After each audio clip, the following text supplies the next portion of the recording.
I'm Kelly Lance. I'm the Director of Community Relations, and I just want to say thank you. This has been such a successful series, and I want to just make a few quick announcements before Julie comes up to kick off the evening.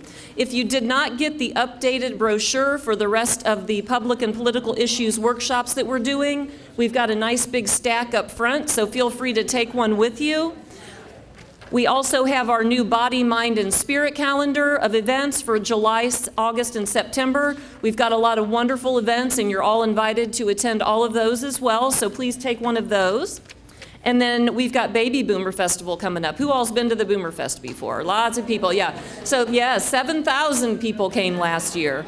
And it was a wonderful day. So it's Saturday, August the 12th, and it's from noon to 10 p.m. The band lineup is on the back. Elvis will be back to kick us off at noon, or at 12:30. Brass Tracks will be here, the Hathaways, and the Fries. So it's a wonderful day. We hope everyone will come out and enjoy your time. And real quick, I want to introduce Alice Daniels. If you don't know Alice, Alice is going to be doing our events from now on.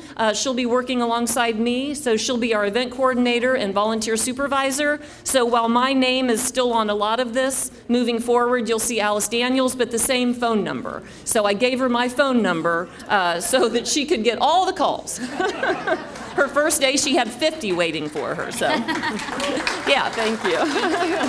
All right, so now I want to introduce Julie Mitchell with the University of Dayton, and she'll tell you a little bit more about the program tonight. Thank you. Thank you, Kelly. Oh, goodness. Good evening, everyone. On behalf of University of Dayton Special Programs and Continuing Education and our Osher Lifelong Learning Institute, I wish to thank St. Leonard and the Friends of the University of Dayton at St. Leonard for their support, hard work, dedication, efforts beyond imagine, and for the opportunity to partner with them to provide these quarterly public and political workshops designed to inform and engage us in civil discourse as we approach the 2024 election. Before we begin, as you've been seeing here on the overhead, let's remind ourselves of the ground rules for our workshops. We will focus on the options. We will consider all options fairly. We will allow no one to dominate. We will maintain an open atmosphere with respect. We will help the moderator to keep the conversation on track, although I don't think Dr. Hannah's going to need our help. We will encourage everyone to participate, and we will listen to one another. So thank you for your assistance with helping us follow those guidelines. On your tables, there are 3x5 index cards for your questions. So as you have questions throughout the evening, please write them down on those cards, and when you have them, just hold them up, and we'll make sure we walk on over and pick those up from you and give them to our speaker for this evening. So thank you. All right, it is now my privilege and my pleasure to introduce our featured speaker and moderator for this evening, Dr. Lee Hanna, who will discuss the Electoral College, how we elect our president, and why it matters. Dr. Lee Hanna teaches courses in American politics and public administration at Wright State University. He earned a BA in history and an MA in education from Virginia Tech, and an MA and PhD in political science from Penn State. His research and teaching interests primarily focus on state politics and the diffusion and construction of public policy.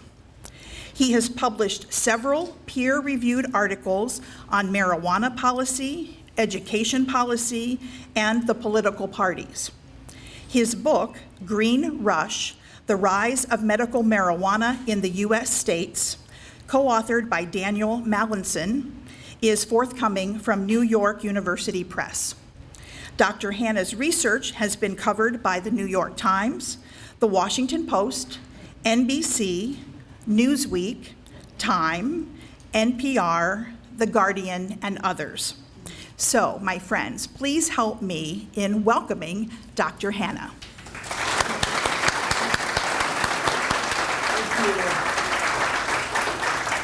Thank you all so much. Thank you for having me. It's an honor to be here. Yes, so my name is Lee Hanna. I've been at Wright State for 8 years now, moved to the Dayton area with really no connections here, but it feels like home now. I met my wife here. We have a 5-year-old and one on the way in September. So been a fun, exciting time for us. So let me start with a story that kind of helps to make this Electoral College come to life, and then I'll show you, what I'll be doing in this talk. So I'm going to take you to late August 2000, 23 years ago, when members of the Bush campaign were watching television and saw Democratic nominee Al Gore and his running mate Joe Lieberman board a boat in Wisconsin for a quick trip down the Mississippi River.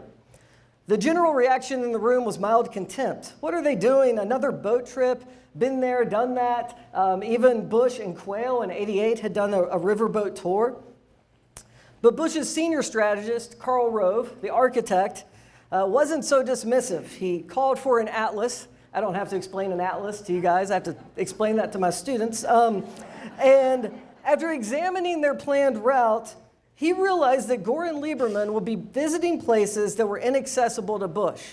Reason being, Bush flew everywhere in a 747, and the closest he could land to this area was Des Moines, Iowa, right in the middle of the state. So it just wasn't worth it to go, on the Mississippi River and to do that.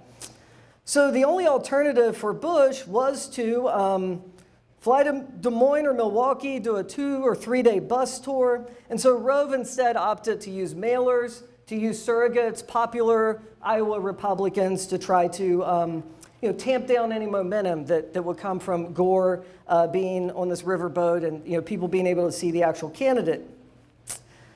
At the end of the day, Gore won Iowa and Wisconsin by a combined total of 11,000 votes. So he picked up Iowa's 7 electoral votes and Wisconsin's 11. And exit polls and election returns showed that he actually did improve along that Mississippi bed where he had gone and campaigned. Of course, if you know anything about the 2000 election, with perfect hindsight, he would have spent a few more days in Florida, right? Where he came up 537 votes short, and despite winning the popular vote, he lost Florida's 25 electoral votes and lost the election for president. And this example, though, highlights this peculiar system that we have of the Electoral College. In recent history in particular, it's created this environment where candidates target these select few states on which the entire election hinges. And you're used to this, right? If you're watching the news and the buildup, suddenly you know more about random counties in Michigan than you ever cared to know, right? Because these become the key places where people compete to win. So what I'm going to talk about tonight is how this works, how the Electoral College works, how we got here, the historical debate to even have it in the first place, the representational implications, what it means for representation, what it means to be a citizen in this country voting for the president, how campaigns have adjusted to the Electoral College, and then finally some proposals for reform and what those would look like. And so that's where we're going tonight. So first, let me just define the Electoral College for you. Each state is awarded electors based on its population.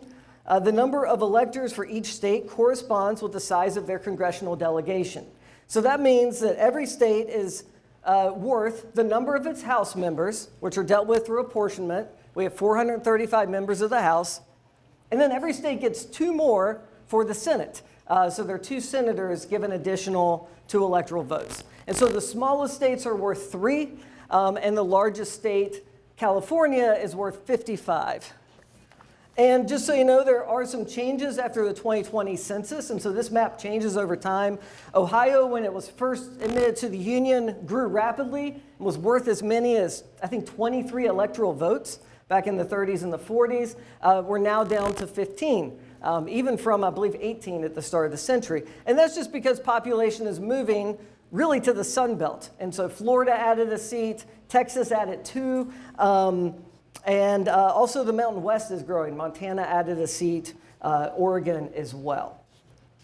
All right, and so of course that leads to the electoral map we have today. And just a couple of notes, the most electoral votes by a winner, Reagan in '84, 525. He won every state but Minnesota and the District of Columbia, I think were the two. And the narrowest was Bush with 271. If you divide 538 by 2, 270 is the magic number. That is the plurality of votes, and that leads to you being nominated as president. Here is the electoral map from the last election. And, we're used to seeing this. It is kind of funny, though. This whole red state, blue state kind of language is really about 25 years old. In fact, even I think the 1980 election, they used red for Carter and blue for Reagan. And then in 84, they're like, we'll use red for Reagan because R, Reagan, red. We'll do that. And it's kind of stuck since then. But what really happened is when we had these super competitive elections in the 21st century, everybody really started to dial in, and we kind of know, okay, it all comes down to, it used to be Ohio, now it's maybe Georgia, Arizona, some of these other states. All right, so going back to the Constitutional Convention is where we get the origins of the Electoral College. The Constitutional Convention is held in Philadelphia, 1787, over the summer. It goes from May to September. And they're hammering out all kinds of compromises and agreements. They're dealing with how representation will be allotted, how people will be elected, and in particular, they're talking a lot about a president. Their experience with a strong executive is really the King of England, for the most part, and so they're thinking a lot about tyranny and not wanting to, to at the end of the day, empower an executive that becomes a tyrant, right? And so they're thinking about ways to limit it. Another thing I always tell my students is that in 1787, these colonists have lived in the states for generations. And they've lived in these colonies. They've essentially governed independently. And so when they're also coming to these discussions, they think strongly about state identity, right? Now we're so mobile, and many of us have lived, I think I've lived in 5 states. It's not quite as strong as it would have been back then, but they certainly are bringing in those priors and those biases to where they really do want to empower the states in some significant ways. One of the most notable ways is the compromise on congressional delegations. So the House is based on population, but then every state has an equal voice in the Senate. And that was the great compromise, to try to solve that. And so as they're talking through this process, they first think, well, we'll just have Congress select the president, kind of like a prime minister type of system, right? So in that case, maybe our presidents would have been Kevin McCarthy and Paul Ryan and Nancy Pelosi. Maybe that would have been the people we would have selected. But they had 2 issues with that. One is they thought that the president would just be a creature of Congress, that there was no independence, no separation, and we're trying to make them check one another. And then there was also just some fears about just volatility with that plan. They did talk about the popular vote. There were some delegates that were strongly in favor of that. But the main concern there was they didn't know how likely it was that people could be educated on their choices. And they worried about these parochial contests that just, Virginia sends their champion, and we can't compete with that, right? And so they pushed against that for those reasons, but some still wanted it. They talked about governors for a short period of time. That got voted down pretty quickly. And then they started to really debate the state legislatures or this new thing they crafted called the Electoral College. This is a big table that does not look good on this little screen. But essentially, this is showing you from May 29th to September 7th, there was not a consensus on what to do. Sometimes we treat these debates, at the end of the day, there was a winning option, right? But they didn't necessarily fall down from the sky. They came out of just hard conversations about representation and what they wanted the country to look like. The reason they went with the Electoral College was it gave them some flexibility. It allowed states to have some discretion, but it didn't completely lock states into that for the long term. And so in Article 2, Section 1 about the election of the president, you see a few things that they talk about. One is a number of electors equal to the whole numbers of the Senate and the representatives. And then they also had some requirements for the electors. They can't be a member of Congress themselves, So they wanted that separation. They can't be holding another public office. And then the other thing they did is they had them meet in their state capitals to certify the elections.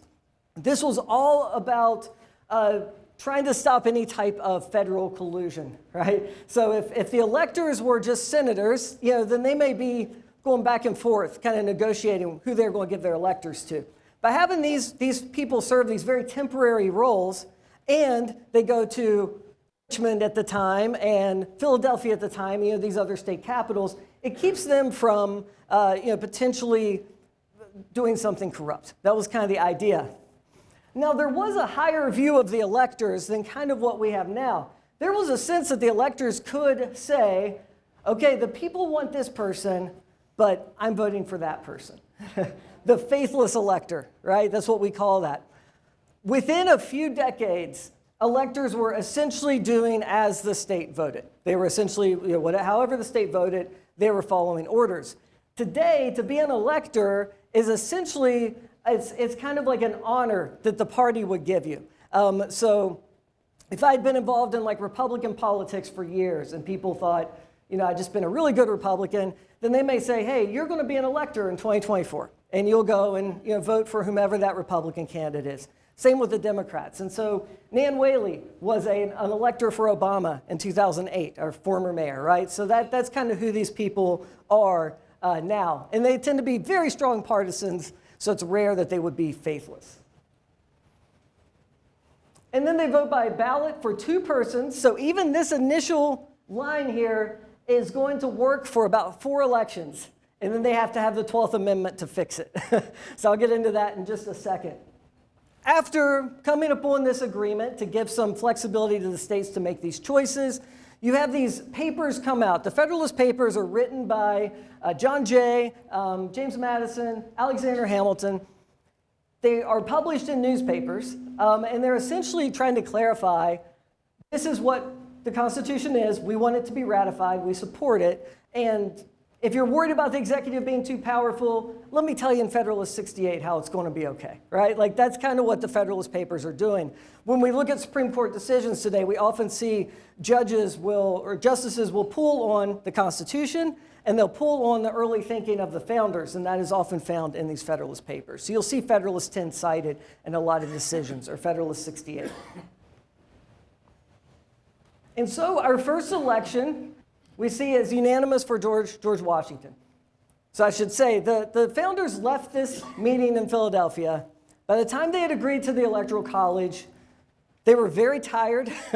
They'd been in a hot Philadelphia summer with each other. They were confident that George Washington was the next in line, that he would be the president. And so any kind of divisions or strife was still a few elections away, they thought. And so they kind of made this decision, I believe, in thinking that it could be revisited, but this seemed to be the best thing. And of course, they do revisit it soon after. So this first election, North Carolina had not ratified. That's why they didn't vote for Washington. And New York sent their delegates late. I don't know how you do that, but before the New York Minute time period, right? 1792, it's Washington again, and the second vote getter becomes the vice president. So that's John Adams. The 1796 election between Jefferson and Adams is kind of the beginning of the party system. So now there's a very strong Federalist Party under Adams and a very strong Democratic Republican Party under Thomas Jefferson, and they're at each other's throats. And at the end of this election, had the states used a winner-take-all system, Jefferson would have won the presidency. But because they were doing other methods, Adams barely wins the presidency, but then he has to take on Thomas Jefferson as his vice president. And could you imagine, Donald Trump and Vice President Hillary Clinton, right? Joe Biden and Vice President Donald. No, that would be a real mess, I think, right? And so the 1800 election, where Jefferson bests Adams, is when they amend the Constitution and the 12th Amendment to try to remove this voting for the top 2. And instead, you vote for a singular ticket that has a party's president and vice president. And like I've said, there was a lot of debate over what to do. So let me explain this graph a little bit. I feel like a weatherman when I teach. I'm like always pointing. I need a green screen. This is the method of electoral selection. So early on, the red bar is state legislatures. In many cases, the state legislatures just said Adams, Washington, whomever it may be. The popular vote is the blue line, and there's none in these early elections. And then that starts to become a preferred method till the end. Every state but South Carolina was the last one to adopt this vote, using the popular vote, not their legislature. You had some that did a district system. And so what this would mean, if Ohio did a district system, which we're allowed to, we would just have to vote on it, but we would give the statewide winner our 2 electoral votes for the state of Ohio, and then we would give an electoral vote for whoever wins Ohio 10, Mike Turner's district, whoever wins Ohio 7, Jim Jordan's district, right? Like we would just go through all these districts and award electors by who wins the most votes there. So a lot of states were doing these kind of crazy hybrid systems for many years until over time it became kind of incumbent on everyone to let the people vote within their state.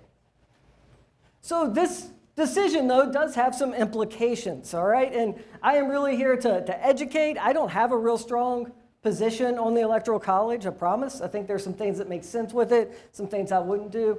That's how life is, right? But it does have some representation consequences. So in particular, when they made this decision in 1790, Virginia was the largest state with 692,000 people. This would have been the count of free whites, and then slaves were counted for 3/5, right? This was one of the original sin, the stain in our Constitution. Delaware had 60,000 people, so smaller than the Dayton metro area by quite a factor. And that would lead to a representative in Delaware, so they'd represent about 59,000 people, and 10 for Virginia, so they'd represent about 69,000 people. So that seems to make pretty decent sense. But when you add the Electoral College bonus, these additional 2 points, suddenly Delaware represents 1 electoral vote for every 19,000 people, where Virginia is 1 electoral vote for every 57,000 people. And if we go forward to today, I just picked the largest and the smallest. California, 39 million people. Wyoming, 577,000. If they just have 1 representative, Wyoming is worth 577. California House members represent about 750,000 people. Once you add the Senate here, you see that this becomes even more exaggerated. Where now an electoral vote in Wyoming represents about 192,000 people, compared to 1 in California representing about 722,000. This also stinks if you're in Texas, a pretty solid red state, versus Delaware, Rhode Island, some of these small states. In 2016, Hillary Clinton actually won more small states than Trump, so it's not always hurting the Democrat. But in recent elections, it has hurt the Democrat a little more than the Republican. One of the reasons why this can happen, somebody with just enough votes in a winner-take-all state can carry it, even though they're getting outvoted significantly in other states. So we kind of call this wasted votes. And so both parties have states where they kind of waste votes. They have a real clean win, and then everything else is just goes to that final tally, but it doesn't necessarily lead to any more points towards being elected president. But what this shows is a deviation in the Electoral College, and I realize this is completely unreadable on this screen. What I was trying to highlight here, though, is that the Democrats know of about 200 electoral votes that are in the bank, right, just from day one. I could be the Democratic candidate next year and get 200 electoral votes, right? The Republicans know that they have about 200 electoral votes, so they can just count on day one. And so they're fighting for that last 100 votes, essentially, last 80 votes. And so you can look at, what is that state where they had to win it in order to get over 270? And what we saw was during the Obama elections, he won the popular vote, but the Electoral College even made him look stronger. It was more percentage than the actual popular vote. And so there was some talk in 2012 that Republicans are hopeless. Like there's no way they can break through some of these blue states and come to carry the White House. Of course, we saw in 2016 that wasn't true. They weren't as invincible as they thought. And it's kind of flipped to where the Electoral College the last 2 elections has given Republicans some more advantages and it's probably going to flip again. So, it's just kind of how it works. So how does this affect campaigning? Well, it means that candidates increasingly spend all of their time in just a handful of states. So this is the 2012 campaign. So the darker green means they spent more time there. And so this kind of essentially tells you where Romney and Obama think they need to go to win. 73 visits to Ohio. And not even talking about all the ad revenue and everything else that comes in. In 2016, so it distorts the map where it's really like they're running for a presidency that looks like this, right? In 2016, they actually spread out a little bit more. There's quite a bit of light green where they spend a minute in a few different states. But again, you can tell North Carolina, Florida, Ohio, Pennsylvania, even Virginia, which is kind of surprising, were the highly contested states. And then you see in this last election that North Carolina, Florida, Michigan, and Pennsylvania get most of the attention. The drop-off in Ohio is pretty remarkable, but I think that's reasonable, right? This state went 8 points for Trump in 2016 and also in 2020. And so we went from 73 visits in 2012 to 13 in 2020. So that is kind of us maybe losing this swing state moniker. And then these are ad buys in 2020. So again, you see where they spend all the money. And if you know anyone in local news, I know some of our local news folks, they need the Ohio swing state money. Every 4 years, they get so much money just in ad buys that they kind of budget for and expect. And so as we kind of fade out of swing state status, that can have some implications on even local media revenue and everything else. Okay, so there have been some reforms proposed, and I'll start with a defense of the Electoral College first. Why do we have it? Why should we keep it? Some believe that this is consistent with kind of that federal-state nature that we've had in many other ways. The way our Senate overrepresents small states, the way that we, in many ways, have these maybe non-majoritarian institutions, right? It's not just 50+1 gets you everything, but there are it goes through this filter of the states. There's another view that it forces candidates to earn broad support, right? And I'll kind of talk about, would they just go to New York and LA if we got rid of the Electoral College?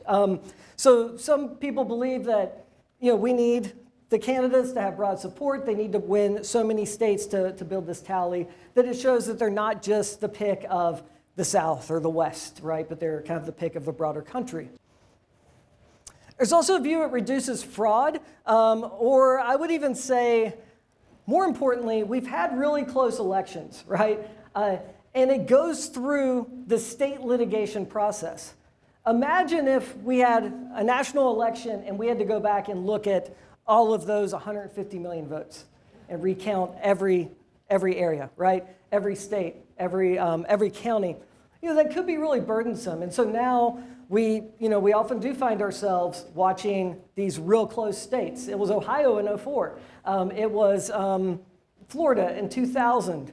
2008, Obama won pretty comfortably everywhere, so it wasn't as big of a deal. But it can do that, or if you do have a bad election, something does go wrong, it's at least isolated to one state. So there's some kind of like local control that can fix it. And then it does protect the two-party system.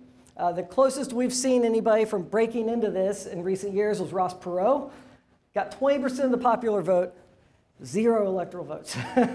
So some would say that stinks. We don't want to protect the two-party system, but that is another argument for it. On the other hand, there have been 700 amendments to overturn the Electoral College. Now, let me say, a lot of legislators will symbolically throw legislation out there that's going nowhere, okay? So these aren't 700 really good faith efforts. It can just be kind of a way to almost just make a statement. The closest we got was in the late 60s, so a 68 Gallup poll found that 80% of Americans supported abolishing the Electoral College. There wasn't much of a partisan difference at this time, and the House even voted to send a constitutional amendment to the Senate. Senators from southern states blocked the proposal, and that's kind of the first we got. Still, though, in order to change it constitutionally, you have to get 2/3 of both chambers of Congress, and then 3/4 of state legislatures to approve this, okay? So I don't think that's a realistic route, at least for the time being. And maybe it would have been different. So like, for example, John Kerry almost won the presidency and surely would have lost the popular vote, okay? And maybe there, Democrats are real mad in 2000, Republicans are real mad in 2004. Like maybe there's a window where everybody's like, let's just try this other system, just a direct popular vote.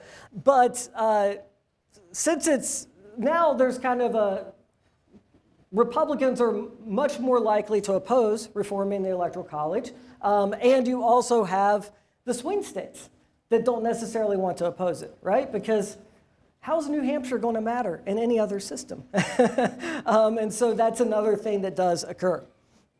A few other reforms. So one is the National Popular Vote Compact. And I'll talk about that the most and then probably wrap up here. So several states have passed legislation that says if we get to a majority, if we get the states worth 270 electoral votes that agree to this compact, we will throw our vote to the popular vote winner, regardless of who wins, okay? And it's an interstate compact. It's states kind of agreeing that we will do this in unison. If you look at this map right now, so far, these are all Democratic states, pretty solidly Democratic. And they make up 184 electoral votes, I think that's right, combined. So they're still coming up pretty short. And but as they pass this, they've been passing these since like the mid-2000s, that could be the most likely way to change the system and go to a popular vote.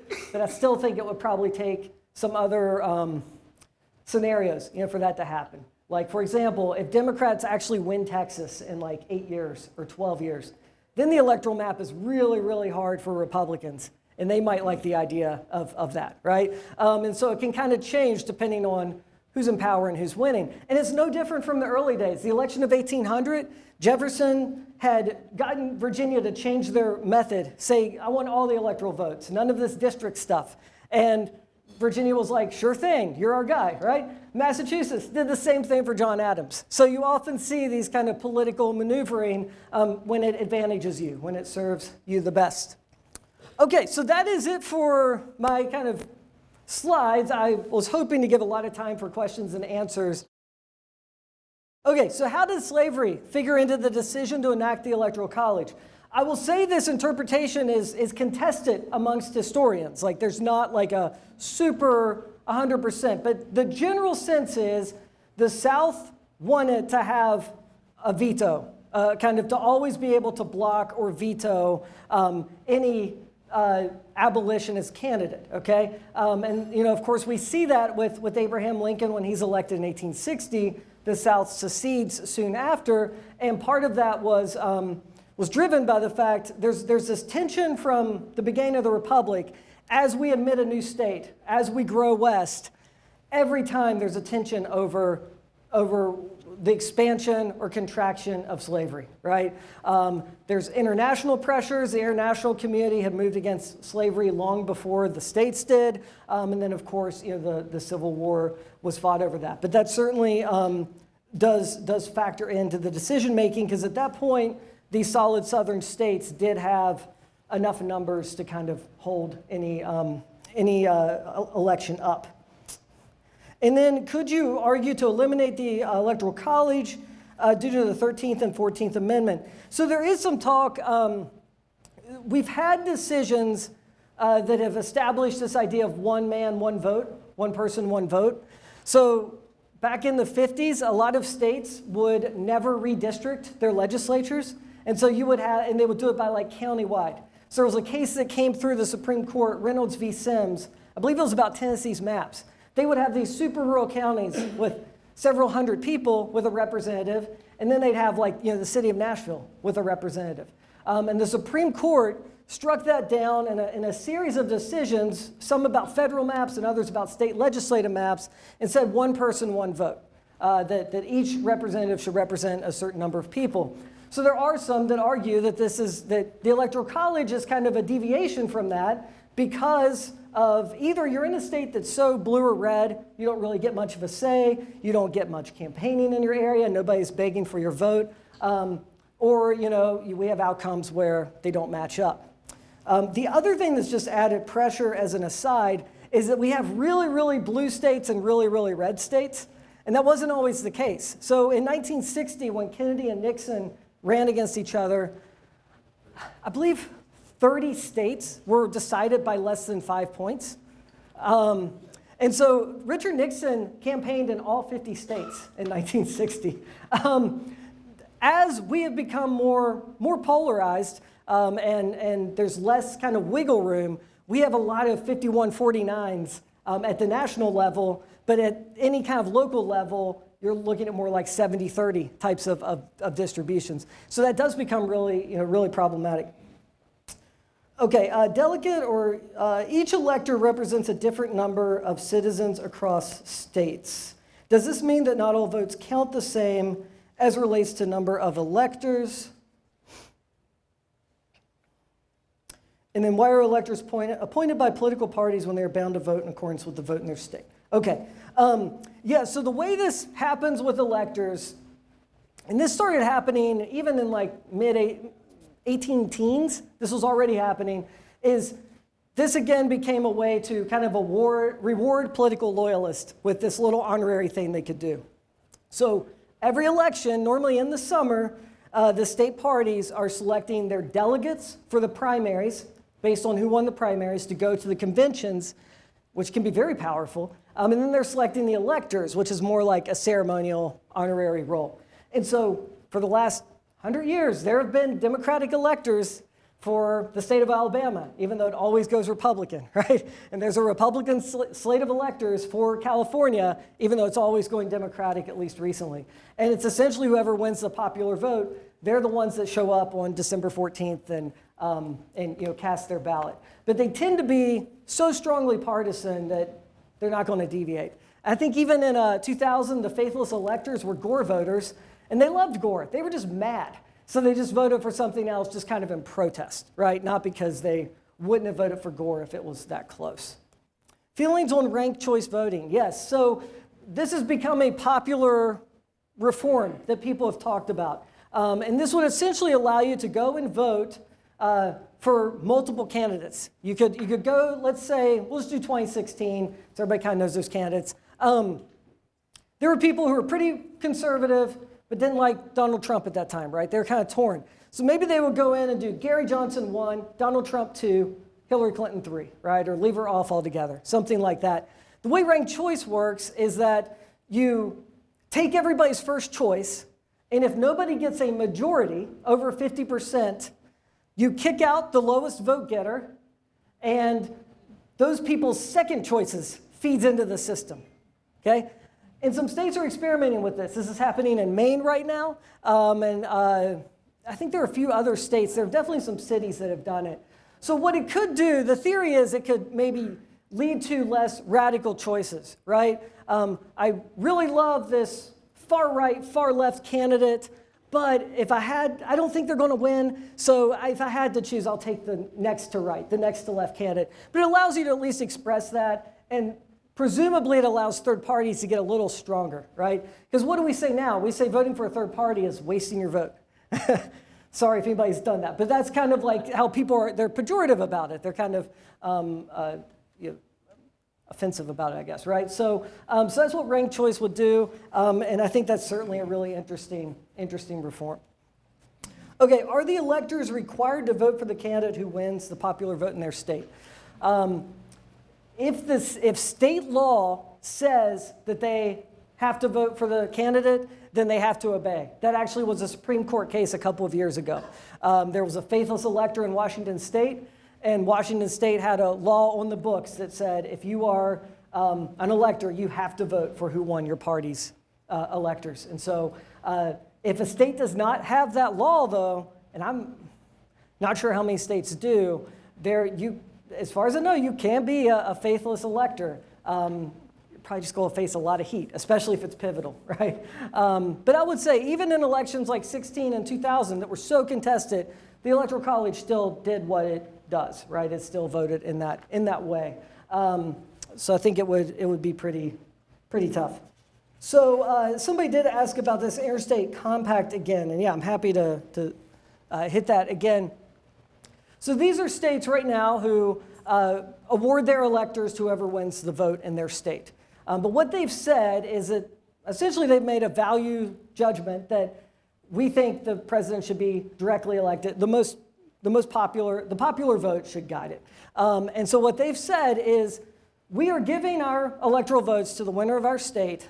However, if states equaling 270 electoral votes, the majority, sign on to this compact, we will then just start breaking for whoever wins the popular vote. And so that hasn't happened yet, and I think they're probably stuck at 219 for a while. It could accelerate if we get a situation where both parties are being hurt by it, something along those lines. But again, I think the last group to move will be the swing states because they get so much importance here.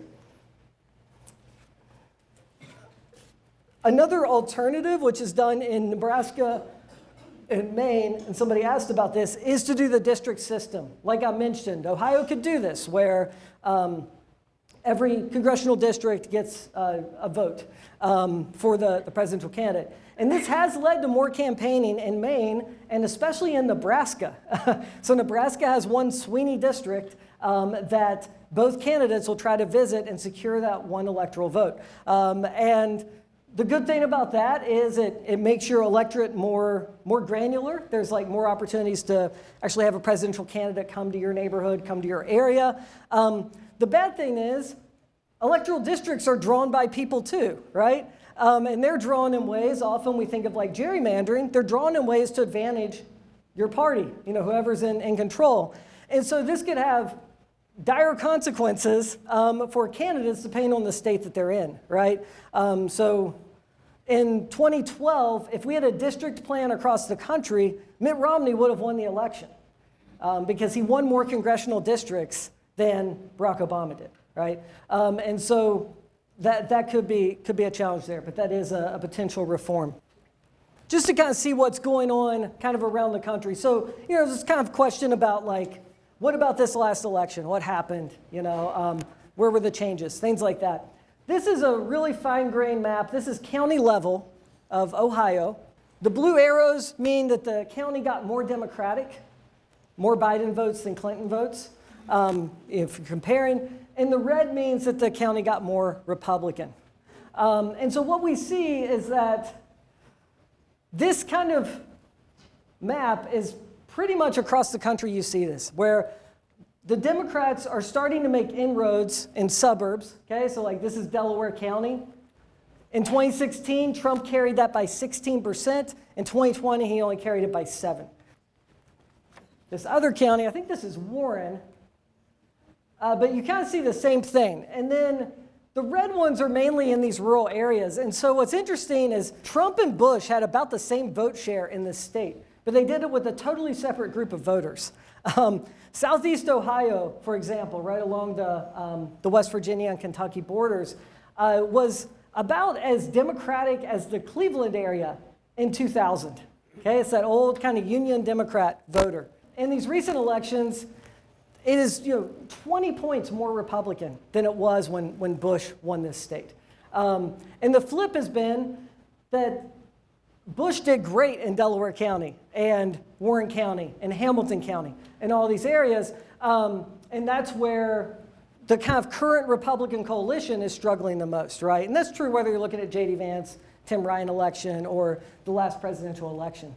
And so if you look at these maps kind of across the country, Perry, he's flipped by 10 points.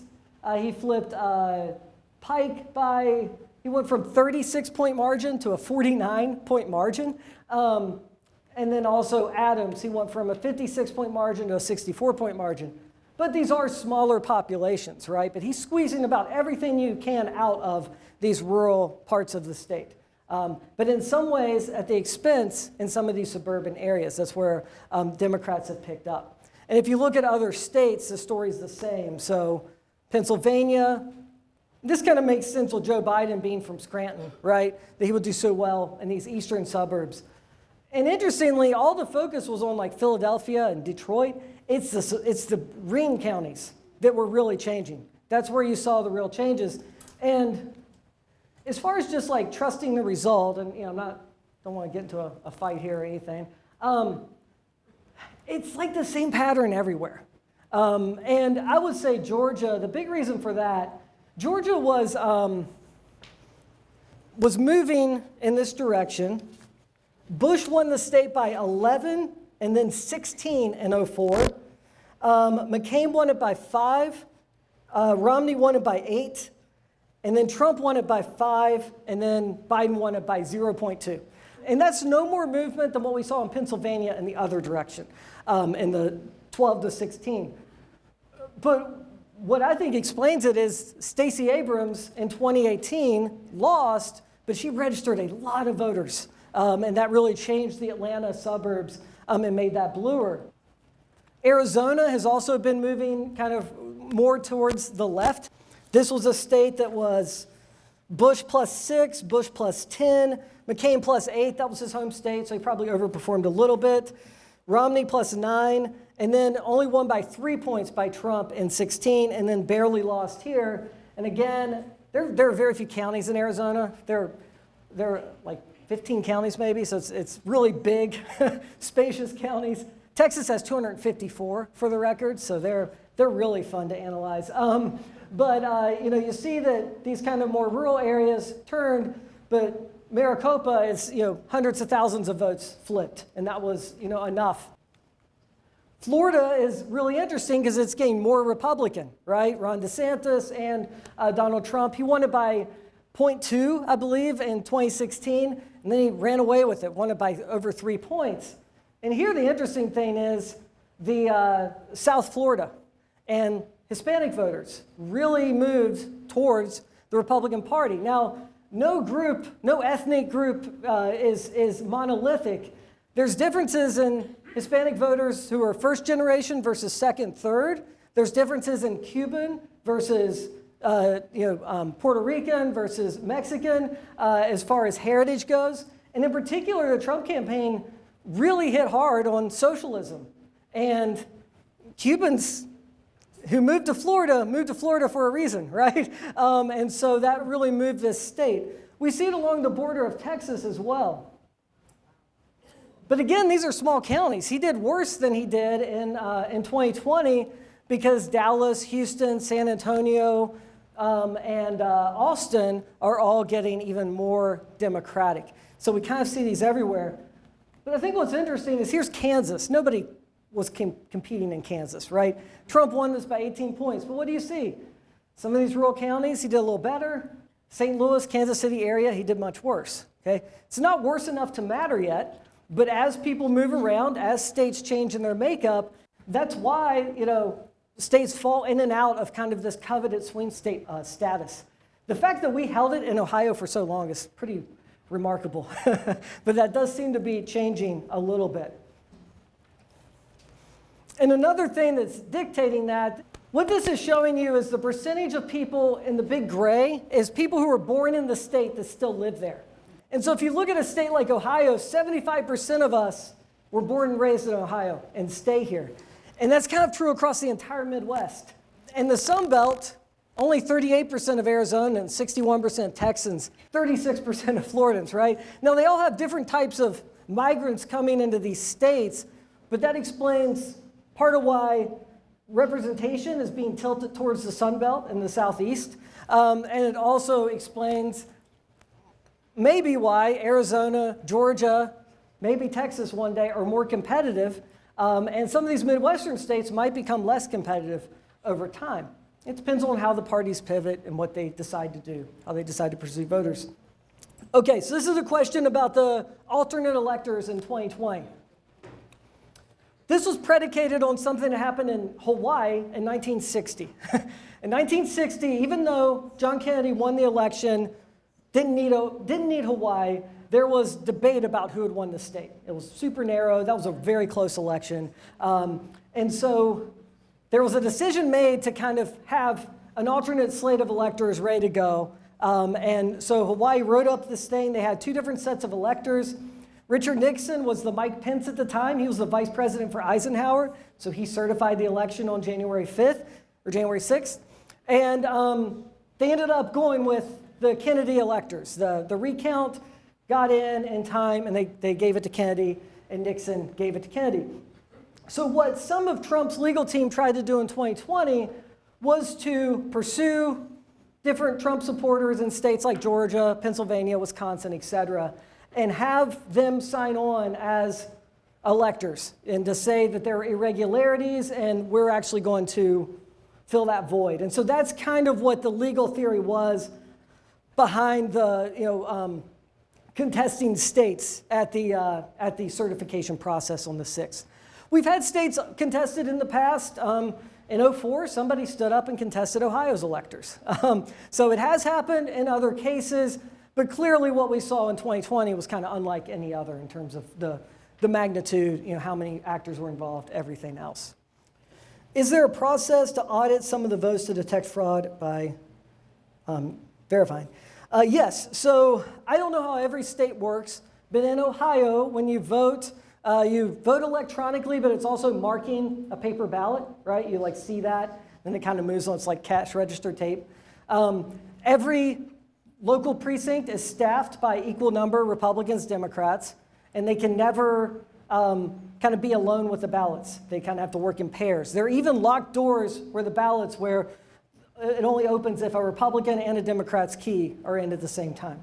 So they do quite a bit to try to assure people that, what we got is what we got. And these do happen at a very fine-grained level.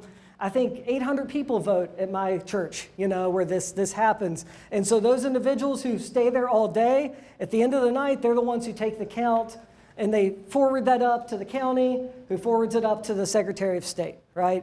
And depending on where you are, the truth is, even if you're in a non-competitive state, you might have a competitive Senate race, Congress race, State House race, school board race, right? Depending on the state. And so that's kind of how they do this to establish faith in the system. States do it differently, depending on where you go. But that is, but generally there's that principle that you always have both partisans in the room at all times when ballots are counted and processed and everything else. Yeah, and it looks different. I'm in a little district. It probably takes them a couple hours after. Obviously, some of these denser, larger precincts, mainly in your large cities and large suburbs, they have a lot more to process, a lot more people working. But yeah, that's how the process works. So absentee votes, they go through signature verification. They go through, they're tabulated.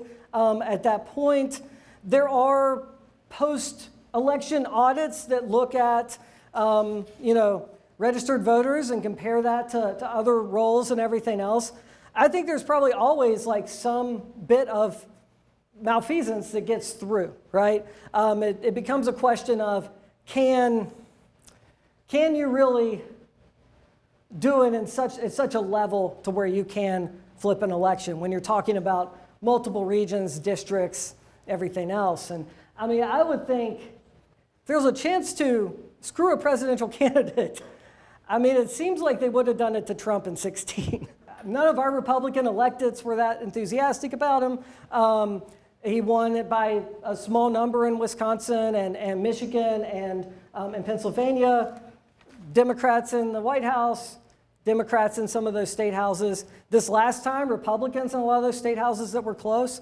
And I think they got it right both times, right? And while Trump did lose the popular vote, he won by the rules that we have set, right? Clinton knew the rules. She wasn't surprised the day after, right? So that's just how it played out. Now, one thing that people who are maybe more skeptical of the Electoral College will say is that it does have there's legitimacy to gain votes by the most people, right? And so whether it was Bush in his first year or Trump during his presidency, it does hurt when we don't have the popular vote. There is kind of a legitimacy crisis. And of course, we've seen that with Biden too, because of all these things that have occurred. We do have very partisan media right now, and the more partisan, the higher the ratings, it seems like. And so that does lead to a lot of phenomena that I kind of talk with my students about in classes in terms of living in information bubbles, where your desire to always click on right-wing, left-wing news means that's what you're fed, about all these algorithms. But then also there's some like passive ways, like talk radio is very, conservatives have always had a real strong voice in talk radio that liberals have not been able to really match. And cable TV, there's kind of similar issues as well. But yeah, I mean, part of showing some of these maps is to at least gently point at some trends that aren't consistent with the trends in states that have no business having fraud, that are just identical to states that are swing states, right? So I look at these returns pretty closely, and I think it all kind of adds up to me. Yeah. There's one concern about losing the Electoral College is that candidates will just go to the cities. Like, goodbye, rural America. You never get campaigned to again, right? Well, there's two things that kind of push against that. One is the primary system, which sends candidates to a lot of rural states to butter them up in the spring before the election, right? So Iowa, New Hampshire, South Carolina, they kind of get this place of prominence. But this is my friend Chris Devine, an excellent professor at University of Dayton, and we're working on a paper together. He is like the expert in presidential campaign visits. And so he looked at Ohio in 2012. So when 73 visits happened in Ohio. And what you see, even in this test case, where are they spending most of their time? The cities, right? Or along the interstate, right? You're not going to drive out to Circleville or something, right? Like, that's just too rural. Trump, I think, very smartly did the airport rallies. That was really clever, right? Like, you just land, people see the plane, you do your thing, and you're back on. You don't have to worry about a motorcade or anything else. But even in kind of this perfect little test case, the ultimate microcosm of the states, they still spend most of their time in these larger cities. I think what happens without the Electoral College is now they're going to Birmingham, Alabama, and Indianapolis, and St. Louis, and some of these areas that historically, and maybe they go to the suburban parts of those, but historically they didn't have to compete for those votes, and now they do. One thing you could say as a pro for the Electoral College is by shrinking the playing field down to a dozen or so states, it is a little more affordable. So if you're worried about campaign finance and too much money in politics, this at least means they just spend all their money in a half dozen states instead of having to have a nationwide race. As far as reforms go, I do like ranked choice voting. I like this idea of going and voting for a libertarian, a green, something like that, to see if that party can start to become more viable, especially if I don't like the top two candidates. And if you look in recent years, like half of the people don't like their candidate. Even Democrats and Republicans, for their candidates aren't always that thrilled about it. So that could, have an effect. There's also, I wouldn't like this. You know how Georgia gets all this attention because they have runoffs? I wouldn't want that. So runoff means if you don't win the majority, you kick everyone else off the ballot, and the top two vote getters run again a month later. So that's what we had with Warnock and Walker. I think that's exhausting because you get to election day and you're like, it's finally over. And then you got 4 more weeks of it. There are some reforms that, you could you could change the primary system, make it, you could change it in a couple of ways. So right now they start in Iowa, New Hampshire, South Carolina, Nevada. And the good thing about that is if you're kind of an up-and-comer, you can kind of build momentum on a smaller budget, right? You go and do the retail politics. You eat every single thing you can in the state of Iowa and shake everyone's hand and build momentum. Without the primaries, there's probably not an Obama, a Jimmy Carter, a Donald Trump, right? So in that ways, it's a way to kind of build momentum.